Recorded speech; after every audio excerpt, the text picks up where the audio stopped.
¿Es la empatía hacia las personas suficiente para lograr resultados en equipo? En este episodio vamos a responder eso.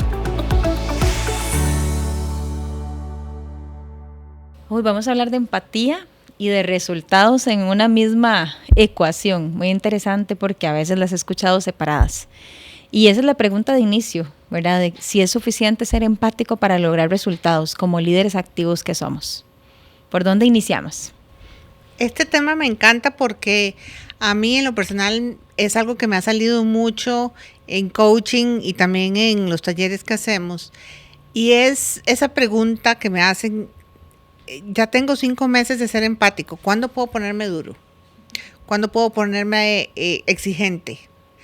Y me sorprende porque tal vez hay una sensación de que a la hora de ejercer la empatía es ponerme suave. Y realmente la empatía no tiene que ver con ponerse suave, sino es con crear un puente de comprensión entre dos personas para poder resolver un problema. Y esa resolución puede implicar incluso un proceso disciplinario, pero desde la empatía. ¿Qué piensas? Sí, a mí me parece muy interesante. A mí me gusta decirle a la gente, como clarificarle el término de empatía, porque a veces sí suena como algo muy suave, muy dulce, y realmente la empatía es tomar una perspectiva diferente a la mía, que es la del otro. Ese tomar la perspectiva significa entender ese contexto en el que la persona está cuando tomó una decisión, entender qué es lo que está sintiendo y desde ahí poder comunicar lo que yo tenga que comunicar, que puede ser un límite, que puede ser poner, ¿verdad? Establecer ciertos acuerdos para la próxima vez, que no tiene necesariamente que ver con algo suave. Y yo creo que por eso es que se usan como separados, ¿verdad? Para alegrar, hay esta sensación de que para lograr resultados hay que ser estricto, levantar la voz, ¿verdad? Y no empático. Y pueden coexistir, la empatía y el alcance de resultados existen juntos, ¿verdad? A la hora de dar instrucción a la gente, a la hora de darle feedback, pero ¿cómo? Digamos, ¿cómo se ve la empatía en un liderazgo activo que sí alcance resultados? Es ese balance. A mí esa palabra, y cada vez que pienso más encuentro que la vida todo es un balance. Entonces es un balance entre escuchar, preguntar, entender al otro y dejar expectativas claras, dejar consecuencias e impacto de lo que estás haciendo claro. Y tener un balance entre estas dos necesidades. Gritarle a la gente, hablar fuerte, golpear la mesa, nunca va a ser una forma adecuada de liderazgo. Eso no te va a llevar a ningún lado. No te va a llevar ni siquiera a los resultados. Es más, el resultado puede ser que te echen. Entonces, definitivamente, cuando hablamos de poner límites a las personas, cuando la persona no está respondiendo a nuestra empatía, a esas preguntas, a esa búsqueda de comprensión, lo que necesitamos hacer es hablar de las consecuencias. Bueno, entonces la empatía es esa aproximación al otro desde preguntar, escucharlo, ¿verdad? Estar ahí para escuchar lo que tiene que decir. Esa es la empatía de la que estamos hablando, que ayuda más bien a lograr el resultado. Exacto. Erika dice que no nos podemos poner en los zapatos de los demás porque no nos quedan, ¿verdad? Porque todos calzamos diferente. Eso me ha encantado. Porque al final, por más que escuchemos al otro, siempre hay una brecha en la comprensión. Porque lo decíamos ahora, nadie es tú.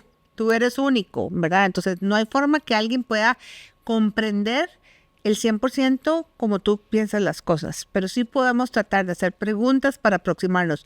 Incluso en los acuerdos de paz, la empatía es la herramienta que ha permitido que haya un acuerdo de paz. No porque las partes ahora piensen iguales, porque eso no es empatía.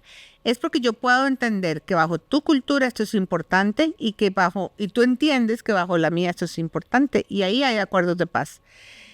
Igual pasa en las organizaciones.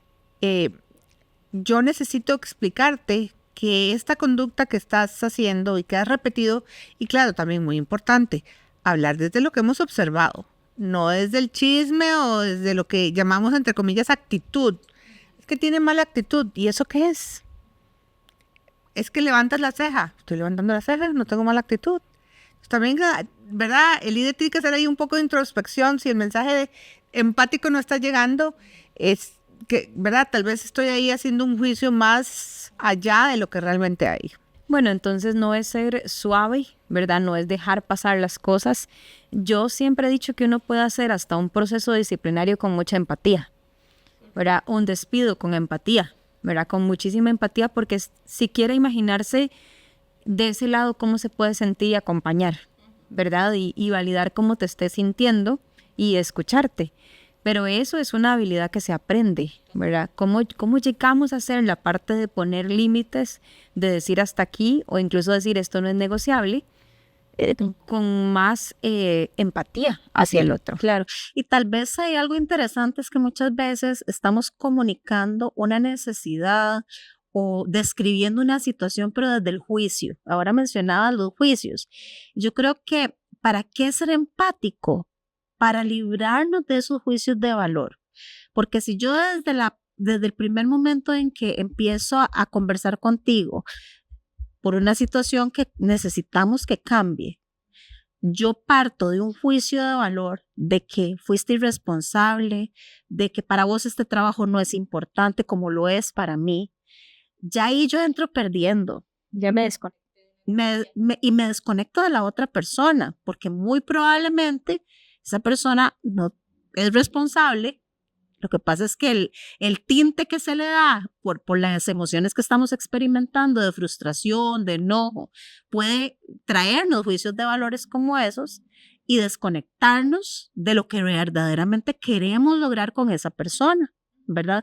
E inclusive nos desconecta de cuán asertivos podemos ser, porque nos enojamos, dejamos de ser precisos en la comunicación y muchas veces la persona lo que se lleva de esa retroalimentación no son esos límites y ese impacto que puede tener o las consecuencias que puede tener ese hecho, sino nuestro enojo.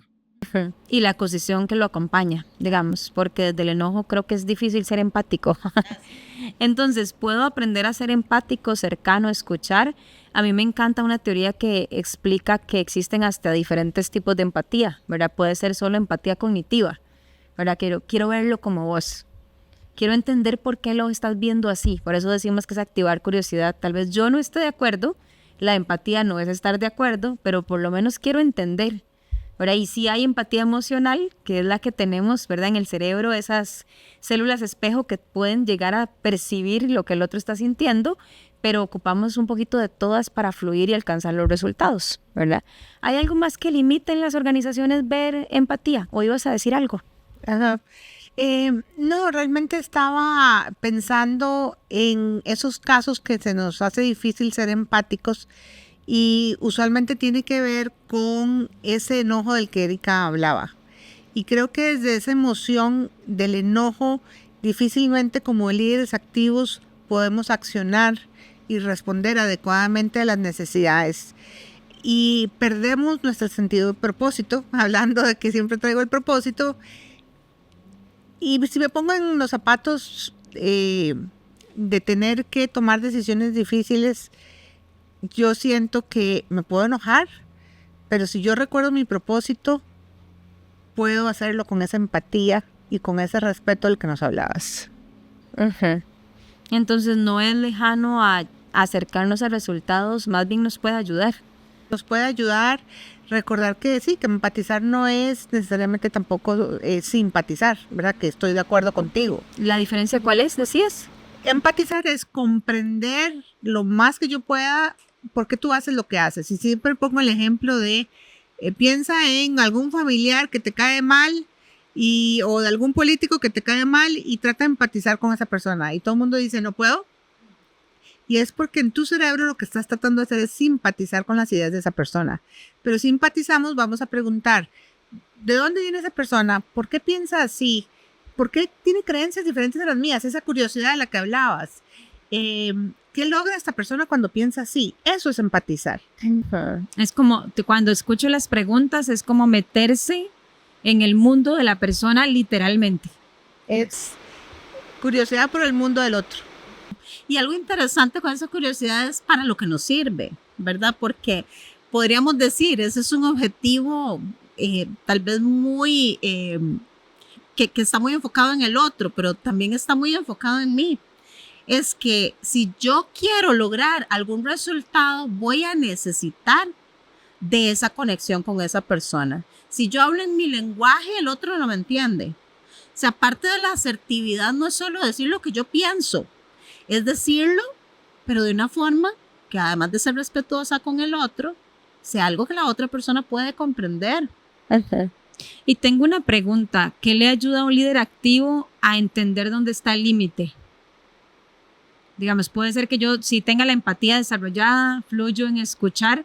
A propósito, mucha gente dice que no se siente bien o que empatizaron con ellos por la escucha, que hicimos un podcast al respecto de la escucha. Hicimos uno a través de la asertividad. Pero ahorita la duda que se me generaba es cómo sabe el líder expresar bien el límite. ¿Dónde está el límite de las cosas en el campo laboral? Creo que no hay límite de empatía. No de empatía, sino los límites. O sea, puedo ser empático, ¿verdad? Bueno, seguí, no hay límite de empatía. Para ver si estoy entendiendo. Sí, digamos, la empatía no es algo que se acaba. Yo puedo ser estricto, exigente y ser empático a la vez. Okay. Puedo ser directo, algo que me hace mucho, el otro día un coach me decía, es que yo soy muy directo y ese es mi problema. Y entonces yo decía, bueno, no necesariamente, vos puedes ser empático y directo a la vez. ¿Cómo? Con más asertividad, Okay. definitivamente. Esa es la herramienta número 1, el saber utilizar palabras que el otro recibe con gracia y no con rechazo, ¿verdad? Ahí una técnica que funciona muy bien es hablar de lo que observamos y no de lo que yo interpreto de esa observación. Por ejemplo, ahora que Erika estaba haciendo así con los ojitos, ¿verdad? Yo puedo interpretar que me está tratando de decir algo, o yo nada más puedo decir, observo que está moviendo los ojos. Ajá. Erika estaba parpadeando para los que nos ven, no solo nos escuchan. Erika estaba parpadeando. Sí, ir al hecho, ¿verdad? Cerramos acá. Es un tema apasionante, hay mucho que explicar, pero si dejáramos una acción concreta para nuestros líderes activos, ¿cuál sería, Eri? Yo diría, bueno, retomando el tema de la asertividad, me parece que ese es el número 1, ¿verdad? Que puedo ser asertivo, que puedo decir lo que necesito, ¿verdad? Y sin dejar de lado el respeto, el conectar con tu perspectiva, creo que eso es vital. Ingrid. Yo diría abrazar tu estilo. Y lo digo porque también tuve coaches que querían ser más duras y más firmes para que la gente me haga caso. Y no, abraza tu estilo, pero utiliza la asertividad, la empatía y la capacidad de poner límites, que eso también se aprende. Sí, y yo solo agregaría es siempre contra la conducta y no la persona. No nos metamos con la esencia de la persona, sino con lo que hace y con las conductas que tuvo. Muy bien, muy interesante el episodio. Muchas gracias a todos por escucharnos. En el próximo episodio vamos a hablar de cultura organizacional y de cómo el liderazgo puede influenciar la cultura deseada. Nos vemos en el próximo episodio.